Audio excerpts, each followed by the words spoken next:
general theme is how does it feel to be a hypocrite? Right. Well, he sounds like a royal dirtbag. I was wrong about something. Magnificent! Magnificent! Magnificent! If we can be with ourselves, if we can understand ourselves, we can love. It's not my fault nobody can understand what you're saying. Let's go while we're young. 3, 2, 1. Just introduce yourself and tell me what you ate for breakfast. Hey, good morning. Good morning. No breakfast. It's too early, even though I was up early and get prepared for this. Hey, do you guys like my shirt? I think I showed this once before. Aloha Summer, pineapple in the front. These are some of the fun things that I get to do and we get to do and send out on shinybrand.com. Would love your support there, shinybrand.com. I was editing these photos and they'll be up on the website in just like an hour or so. And that's pretty exciting for me anyway. Hey, so I'm going to talk about Ernest Hemingway's 7 tips for writing this morning, but I want to share a couple of little personal stories with everybody.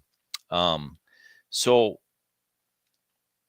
when I look at social media, when I talk to people, whether it be, I had to talk to my insurance agent and a couple other people the other day, and the conversations and the questions that we get to ask and talk with each other about as human beings can be very revealing, and can also be very freeing. And so we as adults have a lot of anxiety and fear of what things are, and we want to control and certainly control the outcome of our futures, and we want to have all these abilities at our fingertips in order to make things happen in the way that we want them to. But yet in reality, we understand and see that we can't do that, and that's very frustrating for some people. It leads them to making some awful decisions. It puts people in a place of depression. But when we look at it, we from a perspective like I try to do, I get to, it's a very heavy thing to go in front of students and understand that they're listening, or hopefully listening to the things that I'm saying. So I want to be effective. First of all, I want to be transparent and honest about what things are. Second, and ultimately, I want them to be able to take something out of this that can hopefully hang on with them for the rest of their life. And so when I look at how to communicate in front of a group of students, I think of the conversations with adults, like the fear and anxieties and unknowns that we constantly are challenged with and faced with, and the things that causes. Now, I think of this, think of the students, the young people that are all over the place in our lives, whether that be a cashier at the grocery store or whatever else that we encounter them. Think of the fear and anxiety that they're looking at us and seeing us, and how we're acting with each other and how we're doing this life, right? And so to kind of wrap up that, I mean, they're very deep thoughts that I have about these things, and how important it is that we can show young people and students, whether they be, high school students or college students, but when they're really developing and going into the world, that we can really show them that, yeah, hey, we have these things that we face in battle, but we have these tools that are available to us to combat that and to be successful in our own circle, in our own world. And so I think about those things, and when I say early, like I said just a second ago, that I want to be effective, I look at all kinds of different things and ways to do that, right? And so one of the things that I'm working on, I've been working on it honestly for years. A big dream that I have is to um, produce a like an audio drama, I guess it'd really be called. But I have this character. His name is Echo, and it's kind of his life and what surrounds that. But an audio drama, so that it gives a tool, one for distracted driving, so that you have something that's extremely engaging that you can listen to, so you're less tempted to look at your devices in your vehicle.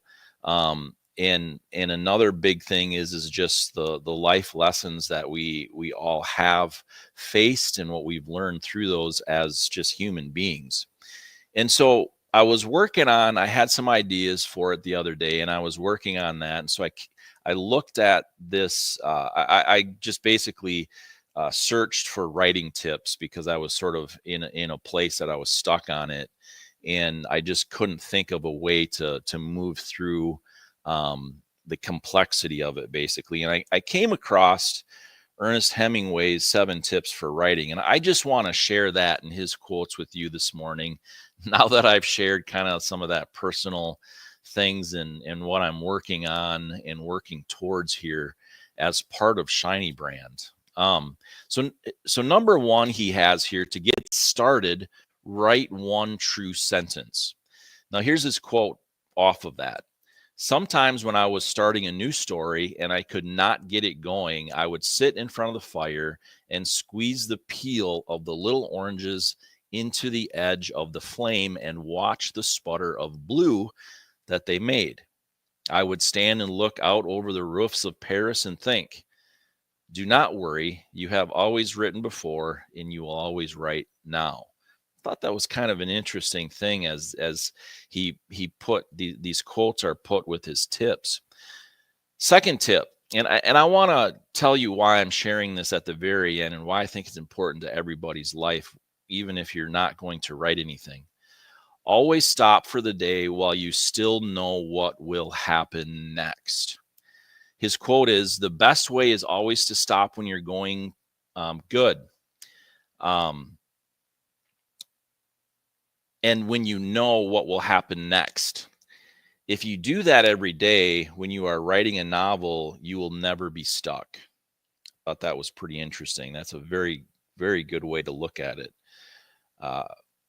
Number 3, never think about the story when you're not working. Wow. Think about that for a second. But here's this quote. I had learned already never to empty the well of my writing, but always to stop when there was still something there in the deep part of the well and let it refill at night from the springs that fed it. Tip number 4 from him: when it's time to work again, always start by reading what you've written so far. Understand the history so that you can be in the present and move to the future is what that screams to me.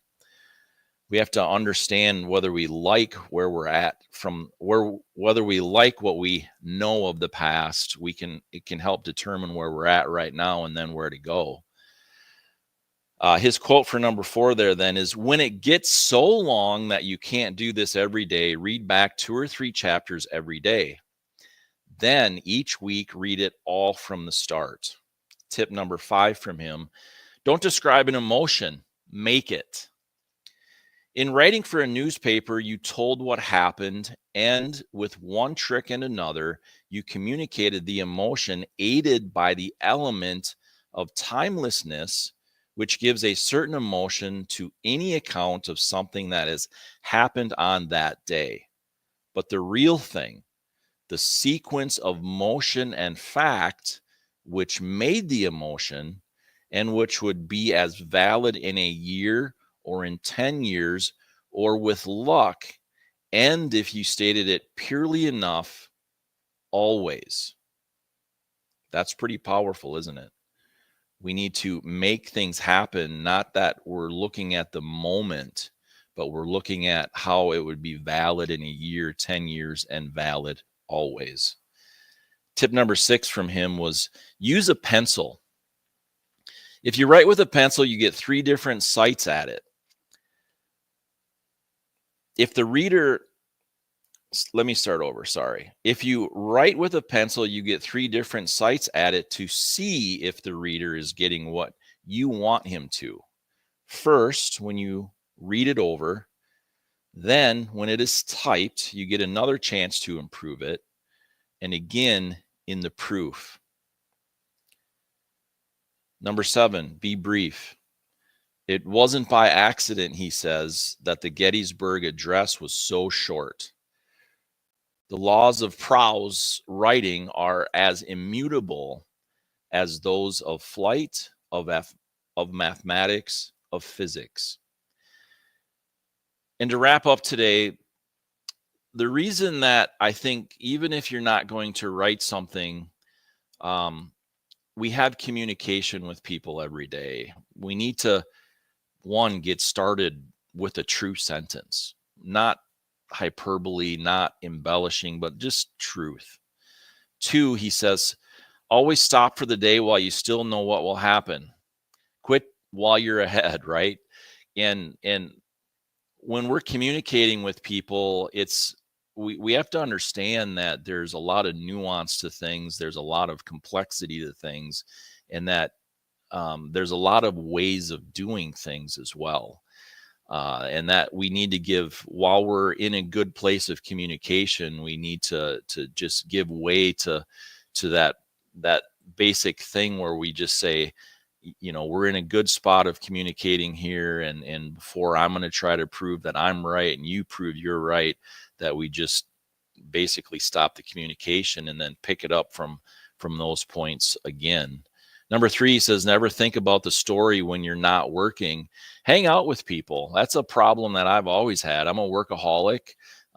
It's really easy for me to just constantly be thinking and doing about the work that I have in front of me. But that's just a very powerful thing to understand. But and I could go on and on. We're already way over our 7 to 9 minutes that people enjoy most. So that's where I'm going to leave you for the rest of this week and the weekends, and we'll see you again Monday morning at 6:30. I really appreciate your comments, your suggestions, your snide remarks even.